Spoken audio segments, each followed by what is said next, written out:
veio a mim uma palavra aqui para essa noite. E eu falei para o pastor, pastor, eu estou sentindo muito forte de trabalhar um pouco nesse tema sobre a realidade ou as realidades do reino espiritual. Falar sobre batalha espiritual e daí terminarmos orando pelas famílias, seja por cura, seja por libertação. Grande parte das nossas lutas são perdidas por desconhecimento. A única maneira de você derrotar o seu inimigo é conhecendo ele. Sem o total conhecimento da realidade espiritual, você vai perder todas as suas guerras.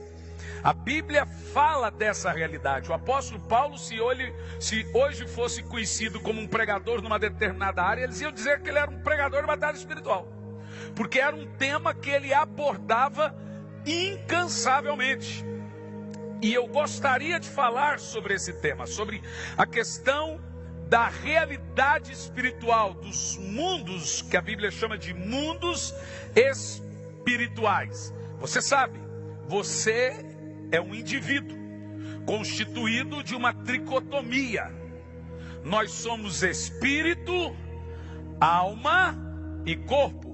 O espírito é a parte sua que se comunica com o céu. Então ele opera verticalmente. A alma opera horizontalmente. E o corpo, ele reage aos dois, tanto ao espírito quanto à alma. Então você vai analisar comigo que você é muito mais espiritual do que carnal. Você tem espírito e alma, que ambos fazem parte do invisível, e apenas um corpinho que não serve para quase nada. Falando sobre isso, eu quero que você abra sua Bíblia, Ezequiel 28, no versículo 12.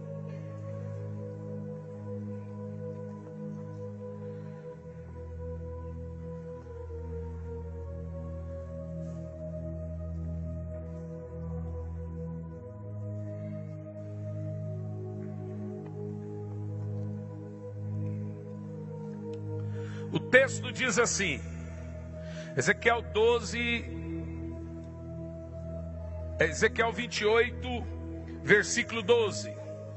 Filho do homem, levanta uma lamentação sobre o rei de Tiro. Preste atenção. Tiro era uma cidade fortificada da Ásia, uma cidade muito potentosa, poderosa, e o rei de Tiro, tem aí uma discussão, ele se chamava Itiobalus. E ele era um rei muito arrogante, muito orgulhoso. E Deus agora usa esse rei para confrontá-lo. E no meio dessa confrontação ao rei de Tiro, Deus vai usar um indivíduo como exemplo dessa confrontação. Basicamente, nós temos esse padrão também em Isaías, quando Isaías vai confrontar o rei da Babilônia. E Deus usa Lúcifer como exemplo do orgulho do rei da Babilônia. Então, se nós queremos saber sobre a realidade do reino espiritual, ela começa aqui. E diz assim: Filho do homem, levanta uma lamentação sobre o rei de Tiro. E dizes, assim diz o Senhor, tu eras o selo da perfeição, cheio de sabedoria e formosura. Pode continuar, vai indo. Estivestes no Éden. Agora fica claro que não está falando mais do rei. Estivestes no Éden, jardim de Deus, cobria de toda pedra preciosa, cornália, topázio, ônix, crisólito, berilo, jaspe, safira, carbúnculo, granada, esmeralda e ouro. Atento a um detalhe: Lúcifer era essas pedras. Ele não vestia, ele foi feito dessas pedras. Então todas as pedras preciosas que você tem no mundo foram feitas a partir dele. Você quer ver? Em ti se faziam teus tambores e pífaros. Outra coisa que ele tinha, sons no corpo. No dia em que fostes criado, foram para ti isto preparado. Então, basicamente, você percebe que todas as pedras preciosas que nós temos foram feitas a partir do corpo desse ser. Se você estudar a geologia da Terra, você pesquisa hoje na internet a origem das pedras preciosas. Uma delas, o ouro. E se você pesquisar o ouro, você vai ver que o ouro não tem átomos terrestres.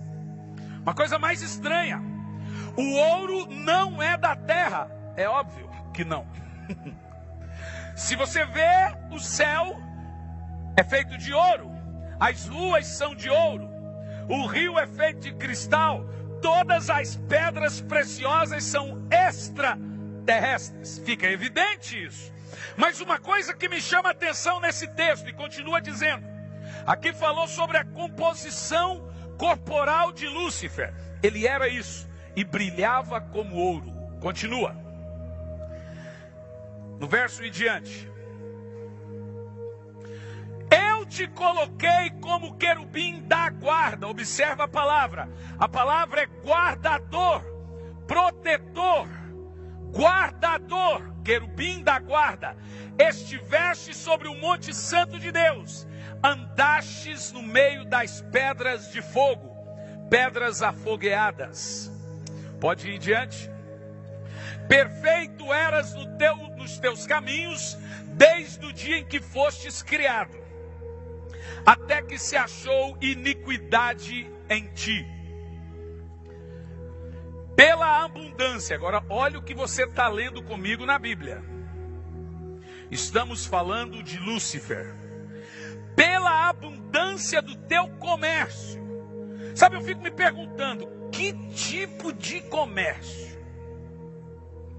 Pela abundância do teu comércio, o seu coração se encheu de violência e pecastes, pelo que te lancei profanado fora do monte de Deus. E o querubim da guarda, ó querubim da guarda, eu te expulsei do meio das pedras afogueadas. Então preste atenção nisso, para entendermos a realidade muito poderosa que nós temos no reino espiritual. Alguns teólogos consideram esse capítulo como apenas uma força de expressão, uma metáfora. Outros dizem que esse querubim era um título dado para Adão. Eu acho um pouco difícil. Adão foi feito da terra. A palavra Adam é vermelho. Adama. Adão não tem composições extraterrestres, nem você. Nós somos feitos daqui mesmo. O termo querubim da guarda, cheio de 10 pedras preciosas. E o que é mais interessante, que quando Deus levanta Arão, no peitoral de Arão tinha 10 pedras. E eram essas 10 pedras. Esse texto nos deixa muito claro que, pelo visto, Lúcifer era uma espécie de sacerdote. Alguns dizem que ele era ministro de louvor. É provável, nós não temos isso na Bíblia. Mas o termo se dá pelo fato de que ele tinha composições musicais. Nós temos várias classes de anjos no céu, para não falar raças. Nós temos anjos com cara de animais. Você lembra dos seres viventes? Leão, cordeiro. Anjos com cara de homens e anjos até com cara de serpente, gente. Em Isaías 1, no versículos... em Isaías 6, no versículo 1, usa-se o termo serafim.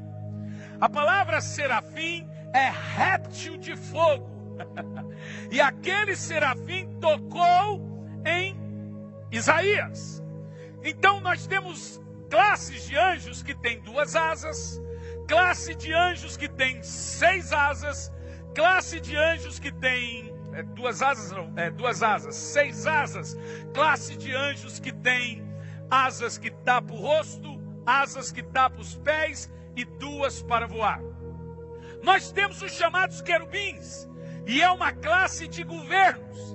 Esses querubins são anjos que Deus fez para governar sistemas, governar ambientes. E Lúcifer era um querubim. Nós temos os serafins, que são anjos protetores, anjos purificadores. Por exemplo, esses serafins, eles andam como que um carro de fogo. A Bíblia diz que Deus monta em dois serafins e anda. Provavelmente Elias foi arrebatado por um serafim, que era um carro de fogo. Deixe-me te mostrar uma coisa, eu não sei se ele está na internet, se ele conseguir achar no meu Instagram. Eu estava pregando num culto recentemente e uma irmã tirou uma foto. E do meu lado apareceu um anjo de fogo. E esse anjo dava a altura do púlpito. Basicamente é mais ou menos assim. Porque quando nós falamos de Adão, você imagina que Adão era assim igual nós. Baixinho, com essa cara de lata. Pense o seguinte, Adão, a Bíblia diz que ele era igual aos anjos em força e poder. Então provavelmente ele devia ser muito alto. Qual é o tamanho médio de um anjo? Depende muito. A Bíblia diz que as portas da cidade santa têm 12 metros. E os querubins encostam a cabeça na porta.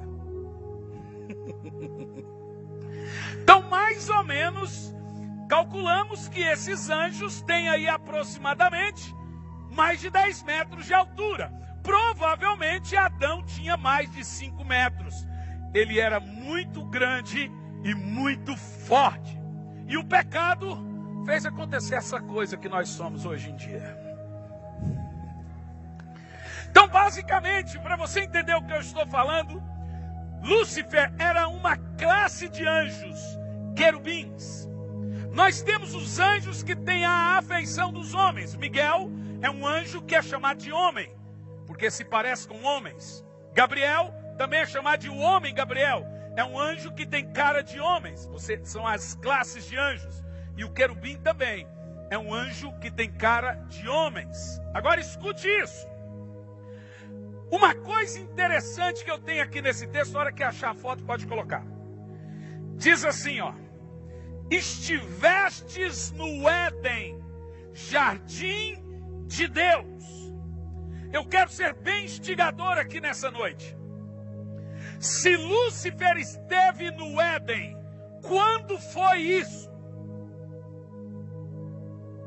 Porque quando nós vemos a história de Adão, ele já é a serpente. Quem está entendendo o que eu estou falando? Mas essa história é o que nós chamamos de história de eternidade passada. Você já leu na Bíblia ou já viu alguém pregando sobre eternidade passada e eternidade futura? Você sabe que quando eu comecei a estudar a Bíblia, quando o pregador dizia, na eternidade passada, eu, hã? Na eternidade futura, eu, hã?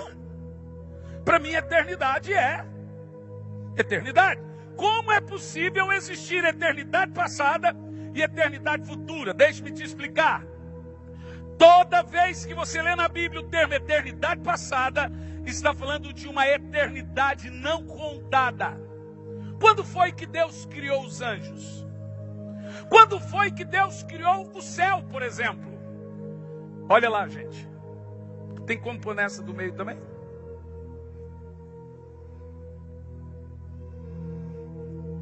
Olha lá.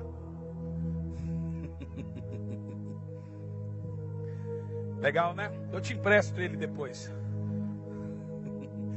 Provavelmente é um serafim que tocou Isaías. A Bíblia diz que um serafim de fogo tocou na boca de Isaías. Legal demais, né? Obrigado.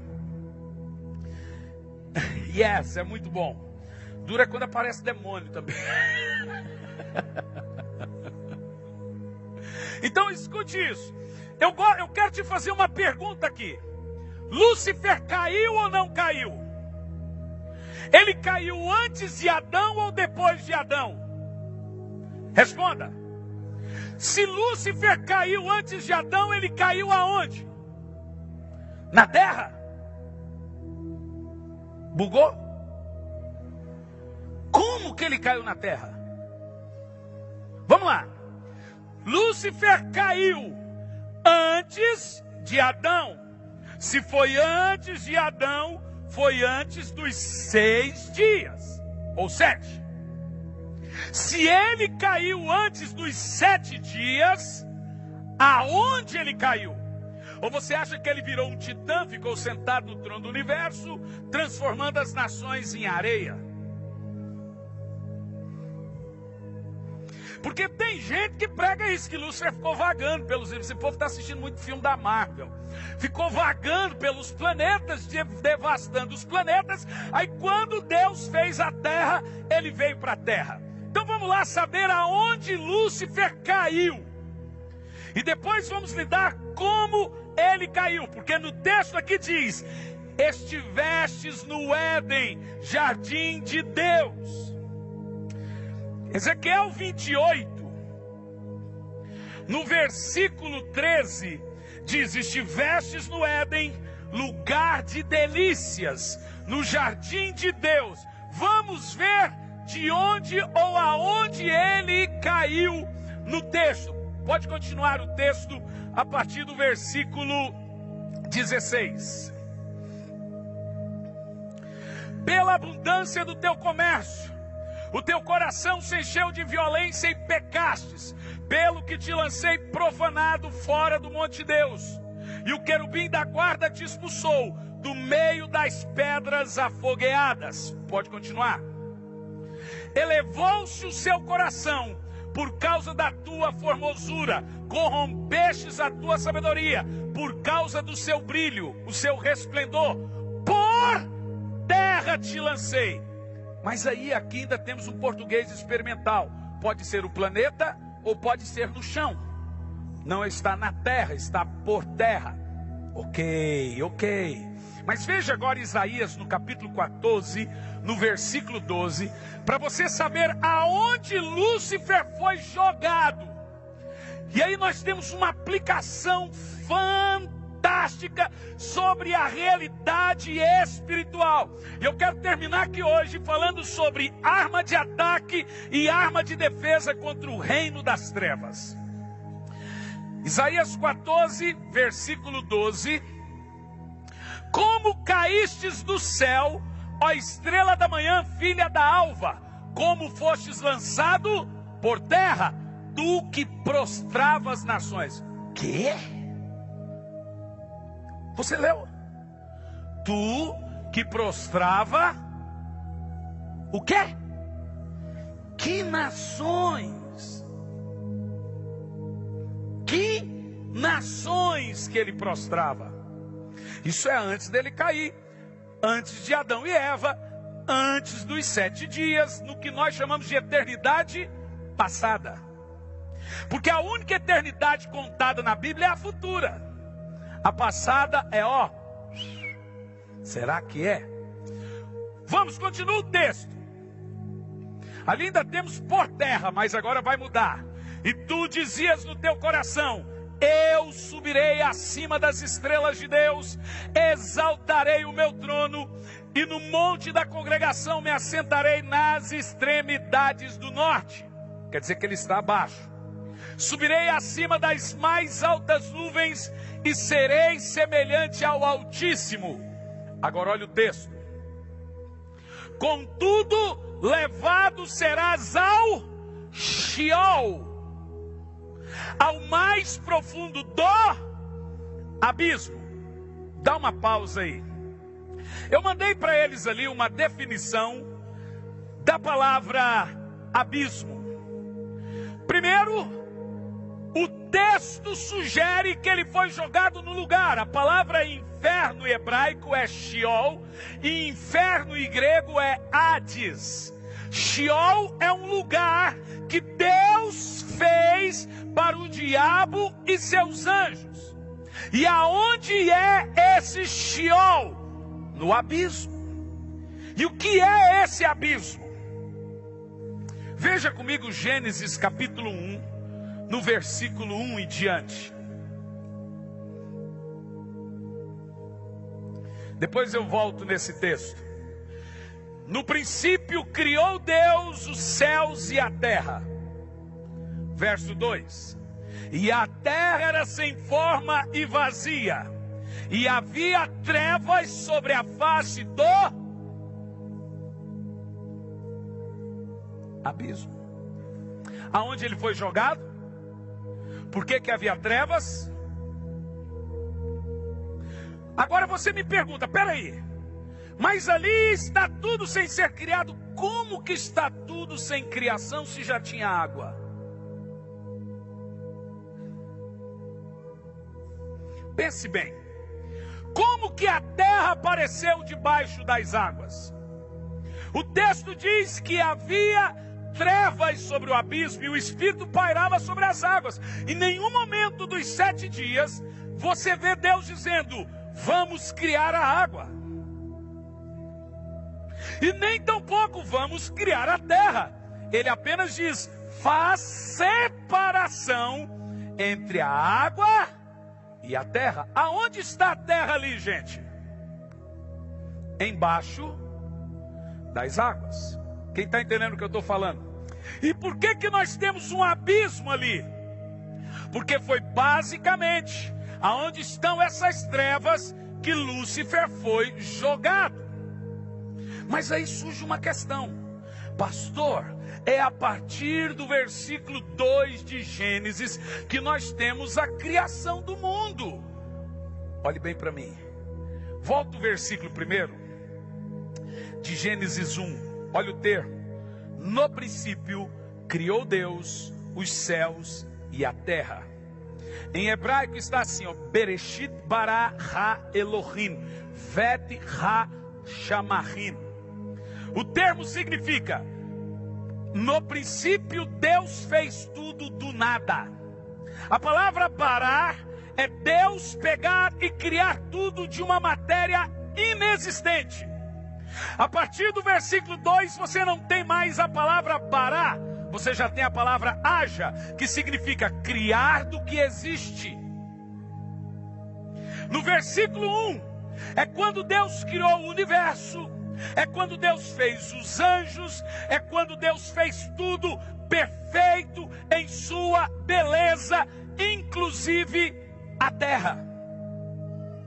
Mas no versículo 2 parece que alguma coisa está destoando, porque no versículo 2 diz: a terra era sem forma e vazia. Como que isso é possível? Eu pus ali a tradução. Põe para mim, acha para mim o termo. Eu gosto que você olhe isso para mim, porque tem como aumentar, pôr nessa tela do meio também. Preste atenção, o termo que nós temos ali é a palavra vazia. A terra era sem forma e vazia. Ali nós temos a palavra hebraica, é bohu. Bohu não significa vazia. Bohu significa o quê? Leia lá comigo. Agora volta o texto anterior. A outra definição, que nós temos a palavra tohu, sem forma. A palavra sem forma e vazia. O que se diz ali? Tohu, bohu. Olha o termo. A terra era sem forma e vazia. Põe a palavra primeira. A palavra sem forma. Tohu, bohu. Olha o que diz tohu. Tohu significa, olha lá comigo. Tohu, o que significa? Estar devastado. Então, na realidade, o que você está vendo aqui comigo é que a terra se tornou devastada e vazia. E o que fez a terra se tornar devastada e vazia? Uma guerra. Em Gênesis capítulo 1, Deus cria tudo muito perfeito. E Ele coloca nessa terra que Ele chama de Éden mineral, como você leu comigo em Ezequiel 28. Estivestes no Éden, no jardim de Deus, anjos. E o líder desses anjos era um governo chamado Lúcifer, ou Eliel, é o seu nome de anjo. Quando você pega os indexes da Torá, lá está o nome dele. Na Bíblia apenas sugere o título da sua função. Esse querubim da guarda era o responsável por esse mundo de adoração que tínhamos na eternidade passada. E essa terra foi habitada por anjos. Por isso que você leu no texto que esses anjos que estavam aqui, eles eram perfeitos. Havia um lugar de adoração.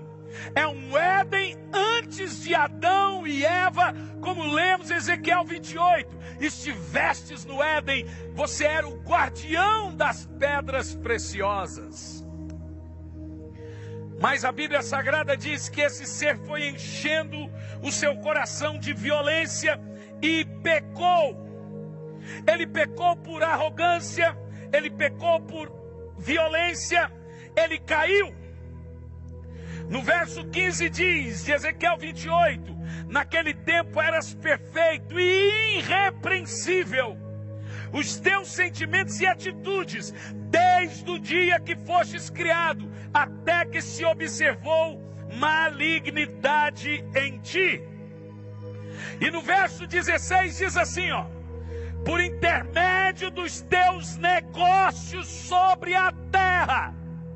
No verso 16, por abundância do teu comércio, se encheu de violência. Isso é tão interessante, que voltando a Isaías 14, agora nos versos 16 e 17, vai mostrar como Deus derruba Lúcifer. Quando a terra se enche de violência, quando a terra se enche de profanação por causa de Lúcifer, Deus chama esses anjos no céu. No verso 16 e 17, os que te virem, te contemplarão, considerar-te-ão e dirão, não é este o varão que fazia estremecer a terra, e que fazia tremer os reinos, e que punha o mundo como um deserto, e assolava as suas cidades, e os cativos não deixava ir soltos. Isso é antes de Gênesis, versículo 2. Volta o versículo 12 desse texto para você entender. Verso 12 desse Isaías. Nesse capítulo 12. Como caístes do céu, ó estrela da manhã, filho da alva, como fostes lançado por terra, tu que prostrava as nações. Continua. E tu dizias no teu coração, eu subirei ao céu e acima das estrelas, anjos de Deus, colocarei o meu trono e me assentarei nas extremidades do norte. Subirei acima das mais altas nuvens e serei semelhante ao Altíssimo. Contudo, levado serás ao inferno, ao mais profundo do abismo. Pode continuar. E os que te virem te contemplarão, considerar-te-ão e dirão, não é este o varão que faria estremecer a terra e que fazia tremer os reinos? De quem está falando? Agora em Ezequiel 28 diz que Deus convida e chama esses anjos. E o livro de Salmos diz que houve batalha, as nações se embraveceram, os reinos se moveram, ele levantou a sua voz e a terra se derreteu. Aí você entende a palavra devastada. Por causa da iniquidade provocada por Lúcifer aqui nessa terra, Deus brada e derrete a terra, ele abre as comportas da terra e todas as águas cobrem a terra.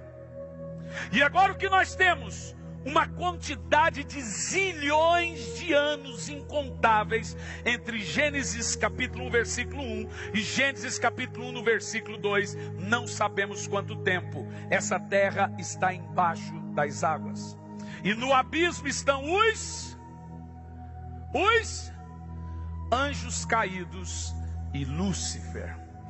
Mas será que eles foram lançados na terra, nessa terra? Veja Apocalipse capítulo 12, no versículo 1, por favor. E viu-se um grande sinal no céu, a mulher vestida de sol, tendo a lua debaixo dos seus pés e uma coroa de 12 estrelas sobre a sua cabeça. Continua. E viu Pode ir em diante, partido 2. E estava grávida, gritando com dores de parto para dar à luz. Essa mulher tanto representa Israel no primeiro século, que era perseguido, como agora representa a igreja. Quem é perseguido agora é a igreja. Mas olha o texto. Viu-se também outro sinal, um grande dragão vermelho, que tinha 7 cabeças e 10 chifres, e sobre as suas cabeças 7 diademas.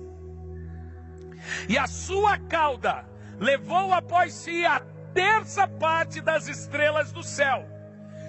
E o dragão, a terça parte das estrelas do céu, e lançou-as sobre agora não é lançou-as sobre a terra, e o dragão parou diante da mulher que estava prestes para dar à luz. Satanás foi jogado na terra. Isaías diz que ele foi jogado no abismo. A Bíblia diz que Deus fez o inferno por causa deles.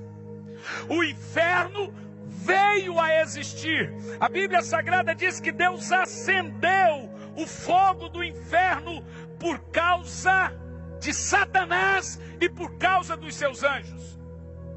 E não pense você que o inferno está no espaço sideral, numa espécie de buraco negro. Aonde está a casa de Satanás? Nós sabemos, porque Jesus, na parábola do rico e Lázaro, fala desse abismo. Quando ele chega em Gadara e os demônios são expulsos, os demônios pedem para não ser jogados no abismo. O abismo é o que a Bíblia também chama de Sheol, ou Tártaro, ou prisão, ou inferno. É o que separa o Giena do inferno e o paraíso. E o inferno foi aceso por causa da ira de Deus, para ser e passar a ser a morada dos demônios. Jesus diz que ele foi feito para eles, para Satanás e para os seus anjos. Resta-nos saber um pouco sobre isso. Deuteronômio 32, no versículo 22, veja comigo. Deuteronômio 32, versículo 22.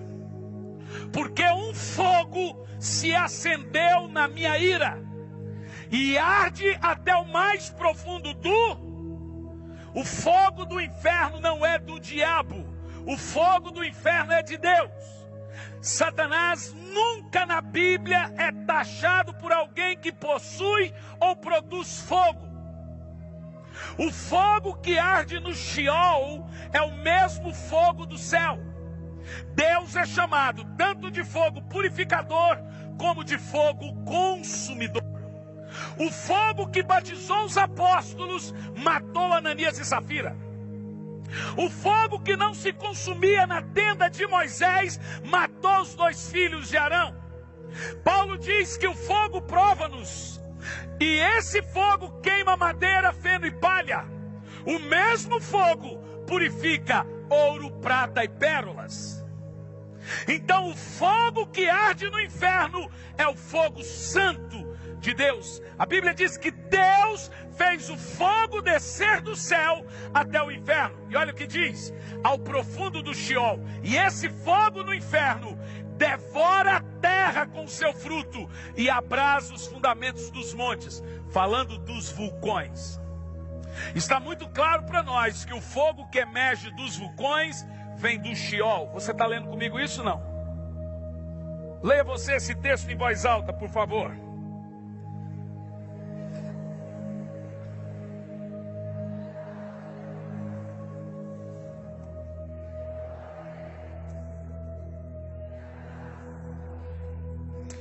Em Mateus 25 e 41, eu vou falando, você vai colocando o texto, diz assim: mas o rei ordenará os que estiverem à esquerda. Aonde?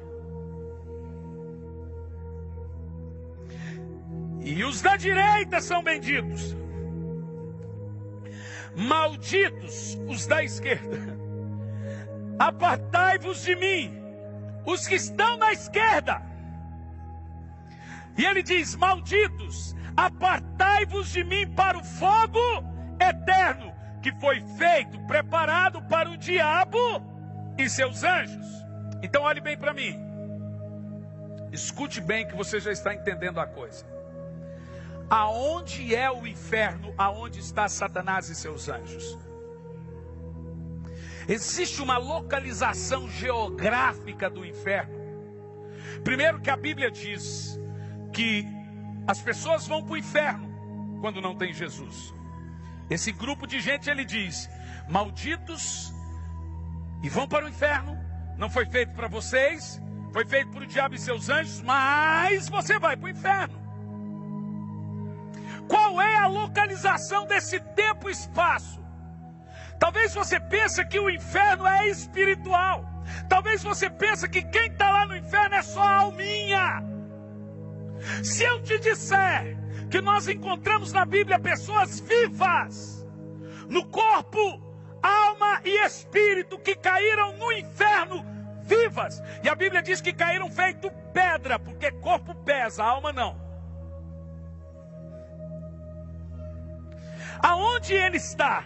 Porque hoje é uma batalha teológica na televisão. As pessoas morrem, ficam no pó da terra, ficam dormindo, ninguém vai para o céu, ninguém vai para o inferno. Você já ouviu isso? Mas será que isso é verdade? Será que é saudável as pessoas não se preocuparem com a perdição? Jesus falou mais sobre o inferno do que sobre o céu. Até mesmo no texto maior do amor de Deus, está lá o inferno, para que todo aquele que nele crê não pereça, mas tenha a vida eterna. E perece aonde? Perece no inferno. Então olhe bem para mim. No Velho Testamento, a palavra usada para inferno é Sheol. Nós temos uma outra palavra usada que é Giena, ou Vale de Rinom. Deixe-me te explicar o que é Vale de Rinom. É um lugar aonde queima lixo. Israel tinha muito lixo. Então tinha um vale aonde incinerava os lixos. E Jesus chamou o lugar aonde vão as almas das pessoas para um lugar tipo o Vale de Rinom, para serem incineradas. E esse lugar ele chamou de Geena. É aonde estão as almas perdidas, separando-as para o julgamento. Em Salmo 9:17 diz assim: os perversos serão lançados no Sheol, no inferno, e todas as nações que se esquecem de Deus.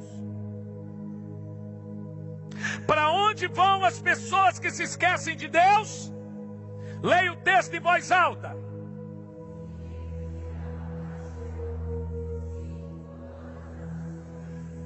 Aqui está falando de desviado, viu? Só esquece de Deus quem conhece Deus. Para onde vão essas pessoas? Sheol. Aonde está Satanás? Para onde vão os que se esquecem de Deus? Para a casa do capeta. É mesmo. Em Apocalipse 1:18, Jesus diz assim: sou eu aquele que tenho a chave da morte e do inferno. Então veja bem, não é o diabo que leva você para o inferno. Foi Deus que mandou o diabo para o inferno, e é Deus que manda os ímpios para o inferno. Em Marcos 9:43, diz assim, ó, Marcos 9:43, e se tua mão te faz tropeçar, aqui temos uma metáfora, corte-a. É melhor entrares maneta na vida, do que tendo as duas mãos e ires para o inferno, aonde o fogo não se apaga. Então está claro e evidente que o inferno existe. E ele está lá por causa de Satanás e seus anjos. A terça parte dos anjos. Eu não tenho como a gente fazer o cálculo, mas eu posso fazer ficticiamente um cálculo. Suponhamos que tenhamos 10 bilhões de anjos. Tem muito mais que isso. Se caiu a terça parte, para cada 10 anjos, quantos demônios? 3 demônios. Vamos arredondar para 3, que o meu forte não é matemática. Vamos, ou arredonda para 3 ou para 4. Pense o seguinte: para cada habitante da terra, nós temos 8 bilhões de habitantes, quase isso. Para cada habitante da terra, nós temos pelo menos 1 milhão de demônios. No mínimo. Meu Deus, pastor, que perigo. É verdade. Essa é a parte ruim. Mas a parte boa é que para cada demônio existente, tem 7 anjos.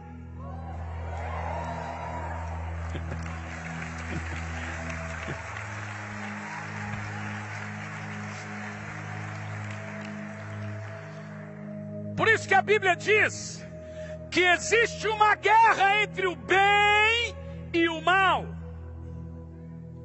Jesus chamou Satanás de príncipe deste mundo. Esse lugar já foi dele, deixou de ser dele e passou a ser dele de novo. Lembra quando ele levou Jesus na ponta do pináculo? Ele mostrou, diz a Bíblia, os reinos da terra. Ele disse: você está vendo isso aqui? Tudo é meu. Está vendo ali, ó, Arena do Corinthians? Está vendo aqui? Tudo isso é meu. E ele disse mais: tudo isso te darei. Olha o que ele diz: porque me foi dado. Então eu dou, está lá na Bíblia, a quem eu quiser. Mas quem deu isso para ele, irmão? Aí você fala: foi Deus. Um dia foi, mas ele perdeu, porque Deus criou o homem. Veja, Lúcifer se vestia com pedras. Lúcifer era o querubim da guarda. Lúcifer era um sacerdote. Lúcifer dominava as nações, como nós lemos em Isaías. Agora Deus vem depois de zilhões de anos e fala: vou fazer o homem. Ele não vai se vestir de pedras, ele vai se vestir com a minha glória.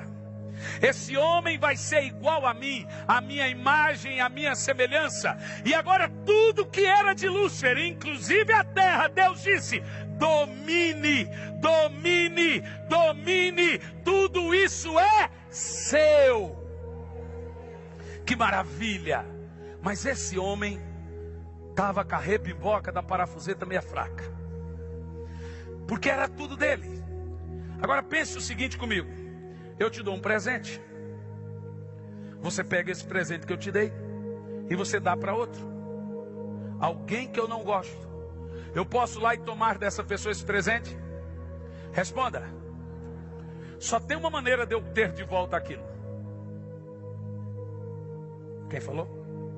Comprando. E aonde que houve essa compra? Yes. E não é só isso. A Bíblia diz que na cruz ele envergonhou os principados e potestades. Ele colocou a dívida, Adão nos deixou em dívida. Ele cravou na cruz essa dívida e ele tomou. Ele desceu às profundezas do inferno, no Sheol, pegou o governo do mundo, tomou os reinos da terra e disse: tudo é meu. Eu tenho todo o poder e toda a autoridade no céu e na terra. Aleluia. Em Filipenses no capítulo 2, no versículo 6, a Bíblia diz que ao nome de Jesus se dobre todos os joelhos, dos que estão no céu, dos que estão na terra, dos que estão no Sheol, e toda língua confesse, no céu, na terra, no Sheol, que Jesus Cristo é o Senhor. Olhe bem, calma. Nesse exato momento tem demônios no abismo dizendo: Jesus é o Senhor, Jesus é o Senhor, Jesus é o Senhor, Jesus é o Senhor.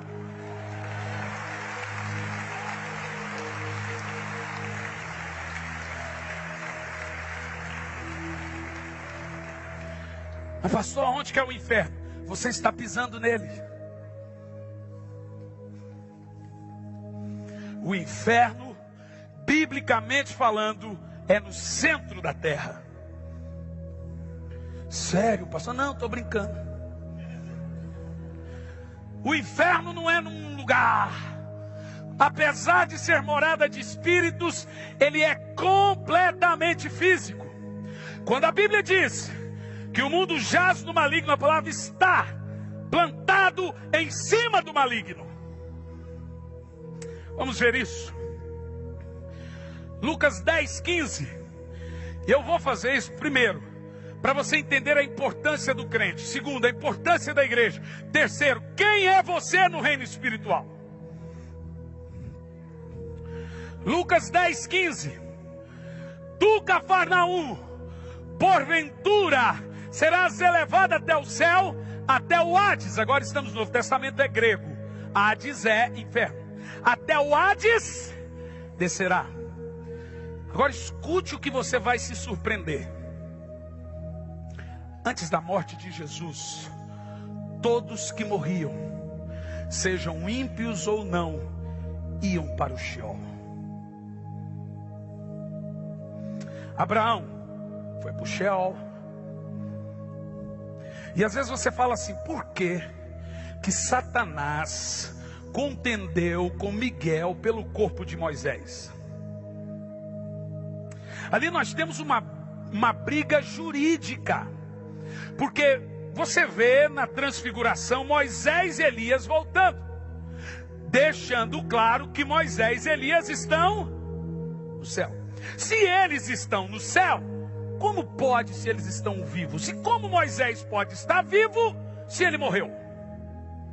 A Bíblia Sagrada diz que a morte reinou até Moisés. Fica evidente que Deus de alguma forma ressuscitou Moisés, porque os mortos não voltam.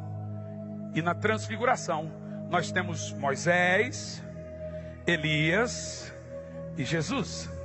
Não é uma visão, eles vieram. Isso está muito claro para mim. Nós não temos só lá no céu esses dois, nós temos também Enoque. Homens, a Bíblia diz que carne e sangue não entra no céu. Mas nós temos Enoque, nós temos Elias, nós temos Moisés. Então a briga de Satanás pelo corpo de Moisés é uma briga jurídica. Ele tem direito às almas. Tinha. Ah, que vontade de falar agora, mas eu tenho que construir.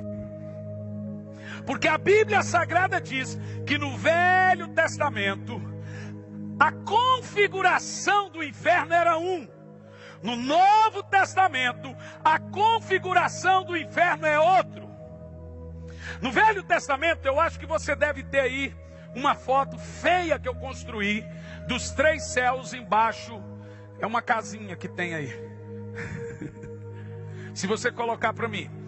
A configuração do inferno antes da morte de Cristo está registrada em Lucas 16. Jesus fala do rico e do Lázaro. O rico morreu e foi para o inferno. Põe na tela do meio também. O Lázaro morreu e foi para o paraíso. A palavra paraíso está ali, ó. Lucas 16 e 22. Aqui nós temos bem detalhado. Primeiro céu, segundo céu, terceiro céu. Embaixo do primeiro céu, que é o céu dos homens, nós temos o lugar de tormento, Lucas 16, 23. O grande abismo, na ponta do abismo Tártaro, Pedro fala que é onde estão presos alguns demônios, outros soltos. Satanás foi lançado no abismo. Você lembra que Jesus conta que o rico diz que do Giena ele contemplou a Lázaro no paraíso. E lá do lugar de tormento ele disse: pai Abraão, manda Lázaro vir aqui, molhar a minha língua com água. Sabe uma coisa interessante? Apesar do inferno terem almas, as sensações são físicas. O camarada tinha sede, sentia calor e não perdeu as lembranças. Ele sabia que tinha 5 irmãos, ele sabia que tinha paz. Veja você que a morte não muda ninguém. Do jeito que você morre, você vai. E ele está no lugar de tormento. Essa era a configuração antes da morte de Cristo. Mas nós sabemos que Jesus morreu. E a Bíblia Sagrada diz que ele desceu às profundezas da terra. Você quer ver esse texto comigo? Diga amém. Em Efésios 4, versículo 9. Se prepara que eu quero que você vibra muito. Porque você precisa entender o que é igreja, o que é ser crente. A Bíblia diz que salvação é tirar o homem do reino das trevas e transportá-lo para o reino da luz. A Bíblia diz que ser crente é ser um outro povo.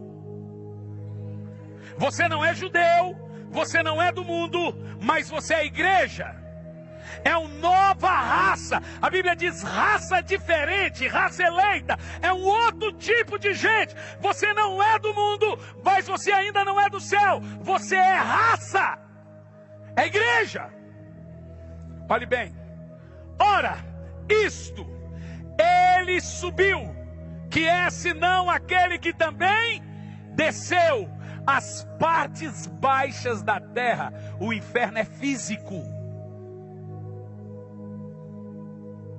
O céu é espiritual, mas o inferno é físico. E tem mais. 1 de Pedro 3, versículo 19.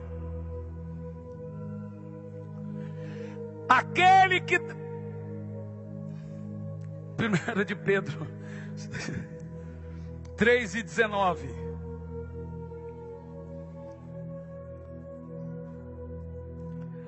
No qual também foi, agora olhe bem isso, e pregou aos espíritos em prisão.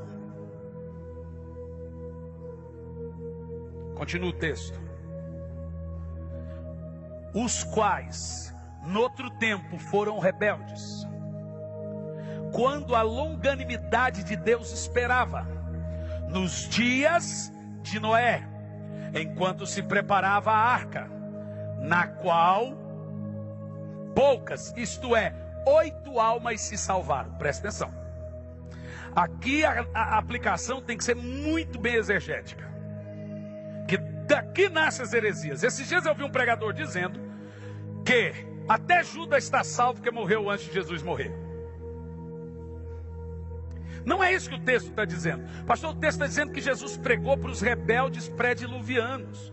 Eis, nós temos 4 palavras na Bíblia para a palavra pregar. Uma delas é pregueira, de onde surgiu a palavra profetizar. Isso no Velho Testamento. Outra delas é eioélio. Outra delas é querigma, grego. Outra delas é querucho. Vou te explicar 2. Querigma é pregação. Querigma significa o quê? Boas novas. Tudo que se prega como boa notícia, a Bíblia usa o termo querigma. Quando Jesus disse, ide por todo mundo e querigma o evangelho, ele está dizendo, aplique uma boa notícia. Isso é querigma.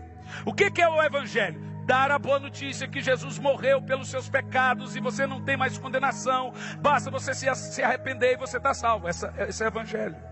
Isso é querigma.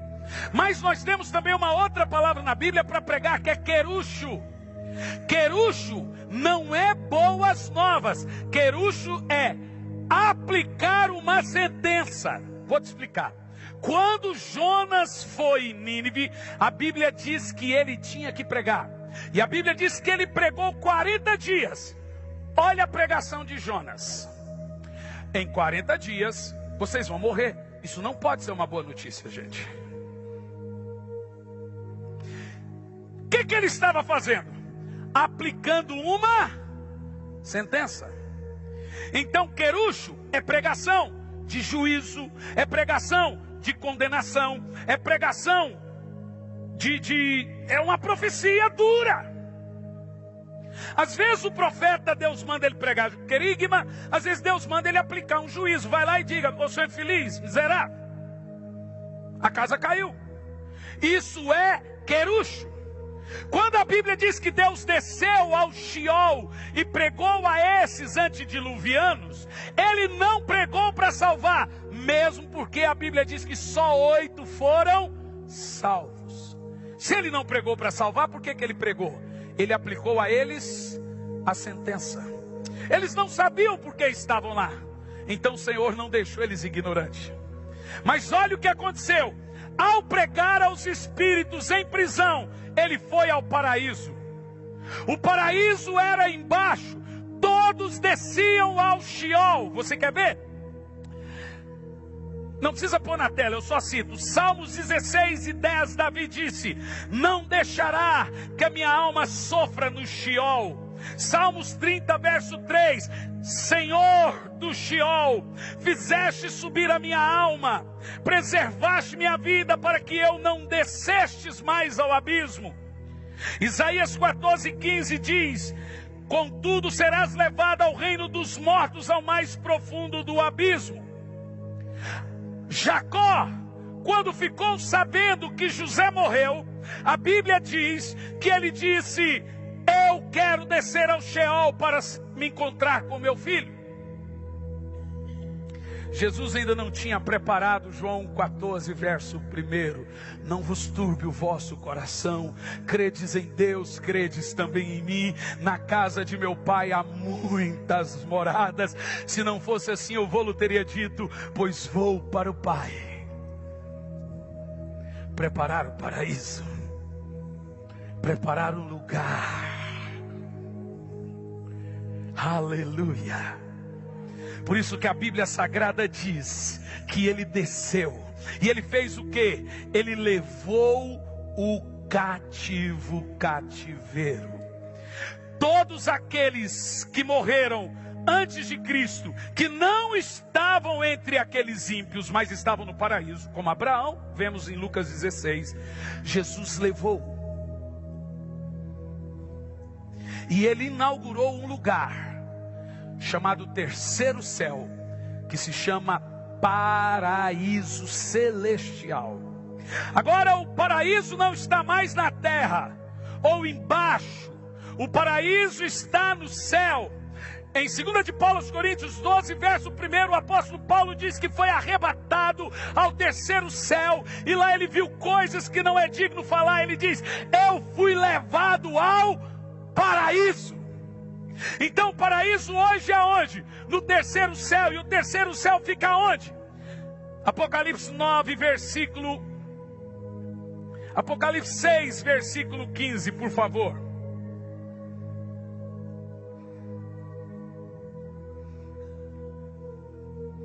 E os reis da terra, e os grandes, e os chefes militares, os ricos e os poderosos, e todo escravo e livre, se esconderam nas cavernas e nas rochas das montanhas.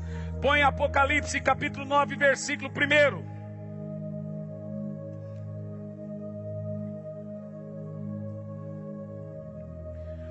E o quinto anjo tocou a trombeta e viu uma estrela que caía do céu, e foi-lhe dada a chave do poço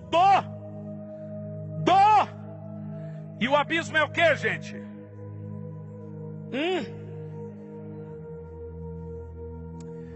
Uma coisa interessante que eu encontrei aqui na terra é que a igreja divide o espaço com o inferno. Deus não levantou uma igreja frouxa. Deus só levantou a igreja aqui com uma missão: eu te coloco como ovelhas no meio de lobos.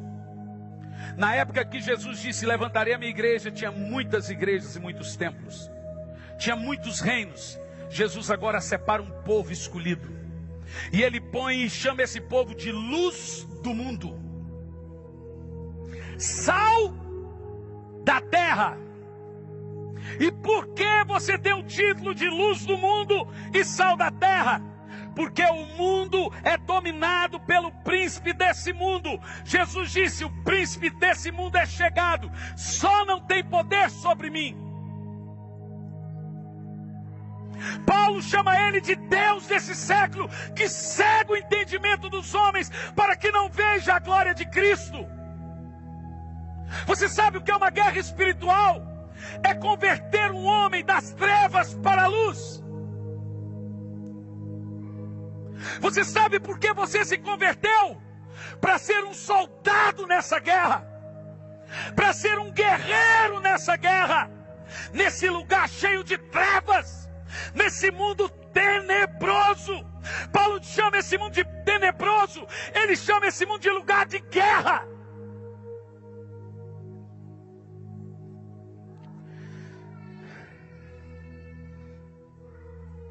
Deixe-me te dizer uma coisa: Satanás é o indivíduo mais poderoso da terra, depois de Deus.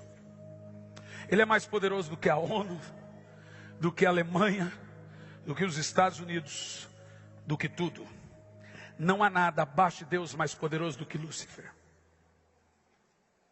Ele é tão poderoso que Jesus chama ele de valente. Jesus chama ele do valente que veio para pegar você e prender.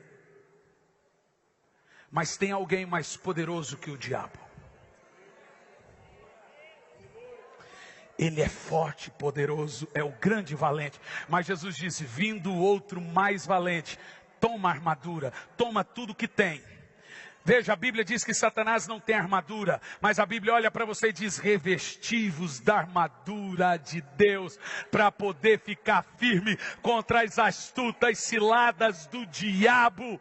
Sabe, Satanás é poderoso, Satanás é tudo isso, mas Jesus diz: eu vos dou poder e autoridade para pisar serpentes e escorpiões e sobre todo o poder do mal, e nada nos fará dano algum. Deixe-me te dizer, primeira coisa, não podemos desprezar o diabo. Paulo diz: não ignore suas astúcias. A Bíblia diz que nem Miguel ousou pronunciar contra ele palavra de juízo. Nós não temos força em nós, a nossa força vem do Senhor. Mas Jesus diz: em meu nome, cure os enfermos, expulse os demônios. Aonde você chegar, haverá libertação. Aonde você chegar, haverá cura. Olhe para mim, crente, você é um ser poderoso. Pedro andava e a sombra dele curava as pessoas. Eu estou aqui para dizer que você é alguém sobrenatural. Há poder de Deus na sua mão, há poder de Deus na sua casa. Você tem poder, e o seu poder se limita em desfazer as obras de Satanás nesse mundo. A igreja está aqui para expandir a luz. A igreja está aqui para expandir esse reino, o reino de Cristo. E eu concluo.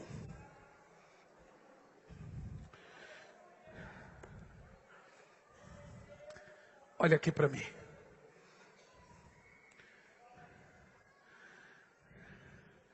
Como você se torna um soldado nesse exército? Quando você é um crente, Paulo diz assim: porque as armas da nossa guerra não são carnais, mas são poderosas em Deus para destruir as fortalezas. Bom, a Bíblia diz que nós temos armas, especificamente apenas duas. Uma é de ataque, a outra é de defesa. Qual é a arma de ataque?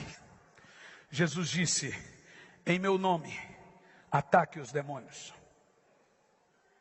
Com o nome de Jesus, nós atacamos. O nome de Jesus é arma de ataque. E a Bíblia diz: qual é a arma de defesa? Quando Satanás vem contra você, em Apocalipse diz que nós o vencemos pelo sangue. A Bíblia diz que quando o anjo da morte desceu no Egito, as casas que tinham sangue eram protegidas. Então olhe bem para mim, com o nome você ataca, com o sangue você se defende. Com o nome você ataca, com o sangue você se defende. Eu não durmo sem usar essas duas armas. Uma vez eu tive uma visão, e nessa visão estava cheio de demônios, e toda vez que eu pronunciava o nome, eles davam 3 passos para trás, mas eles voltavam. A Bíblia diz que Satanás foi embora depois de ter tentado Jesus, e diz: por um tempo, breve tempo. Você precisa entender usar essas armas. Eles recuam, mas voltam. E quando ele te ataca, quando você sai de casa, tem uma batalha, começa a clamar o nome. Porque deixe-me te dizer, o nome de Jesus não serve para o diabo. O nome de Jesus serve para Deus. O Senhor me deu a revelação do nome do sangue. O sangue é uma chave de ordem para anjos. Quando você fala há poder no sangue, ou em nome de Jesus, a Bíblia diz que aos seus anjos, ele dá ordem ao nosso respeito. Pronunciar o sangue, ou clamar pelo nome, faz os anjos de Deus guerrearem ao seu favor.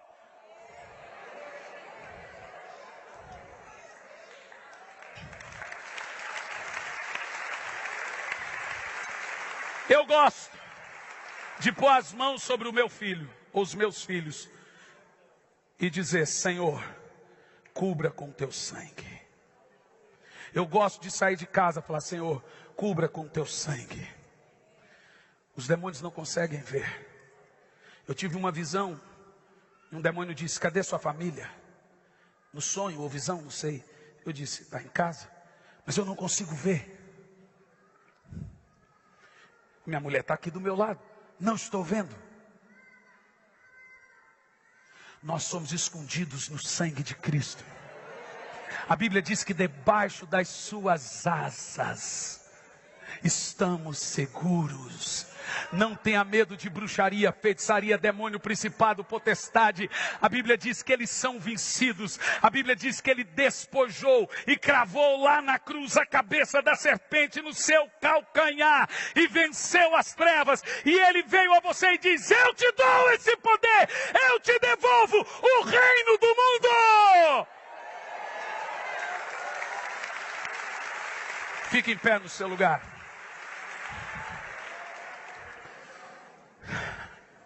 Eu fico muito triste, irmão, o pessoal do louvor, quando eu vejo crentes com aquela mimimi. Irmão, aprenda duas coisas: posição e condição. Sua posição, a Bíblia diz que você está sentado com Cristo nessa guerra. Sua condição, você é a justiça de Deus, lavado e remido pelo sangue do Cordeiro. Você está reinando no reino espiritual, nas regiões celestiais. O reino das trevas é real, mas a igreja é poderosa.